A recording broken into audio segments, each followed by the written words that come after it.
உறவுகளுக்கு அன்பான வணக்கங்கள். கணவன் மனைவி பெயரில் வாங்கிய சொத்தை வேறொரு நபர்களுக்கு விற்கக்கூடாது என்று அவரது வாரிசு ஒரு இடைக்கால தடை உத்தரவு பெற முடியுமா?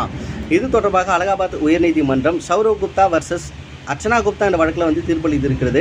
இப்போ கணவன் தன்னுடைய மனைவி பெயரில் ஒரு சொத்தை வாங்குகிறார். அந்த சொத்தை மனைவியானவர் வேறொரு நபர்களுக்கு வில்லங்கம் செய்யவோ அல்லது விற்கவோ முயல்கின்ற பொழுது அவருடைய வாரிசு வேறொரு நபர்களுக்கு அந்த சொத்தை விற்கக்கூடாது என்று ஒரு இடைக்கால தடை உத்தரவு பெற வேண்டும் என்று சொன்னால், முதலாவது தந்தை தான் தன்னுடைய தாயின் பேரில் அந்த சொத்தை வாங்கியிருக்கிறார் என்பதை நிரூபிக்கணும். தந்தைக்கு வருமானம் இருந்ததை நிரூபிக்கணும். தந்தைக்கு எந்தெந்த வழிகளில் வருமானம் வந்ததை நிரூபிக்க வேண்டும். மேலும் தன்னுடைய தாய் வெறுமனே இல்லத்தரசி தான், அவருக்கு எந்த வருமானமும் கிடையாது என்பதை நிரூபிக்க வேண்டும். இவ்வாறு நிரூபித்து விட்டால் இந்தியன் எவிடன்ஸ் ஆக்ட் செக்ஷன் 114 பிரகாரமாக கூட்டு குடும்ப சொத்தாக மாறிவிடும். அந்த கூட்டு குடும்ப சொத்தை வேறொரு நபர்களுக்கு விற்கின்ற பொழுது அதுக்கு ஒரு இடைக்கால தடை உத்தரவு பெற முடியும் என்று தீர்ப்பில் சொல்லப்பட்டிருக்கிறது.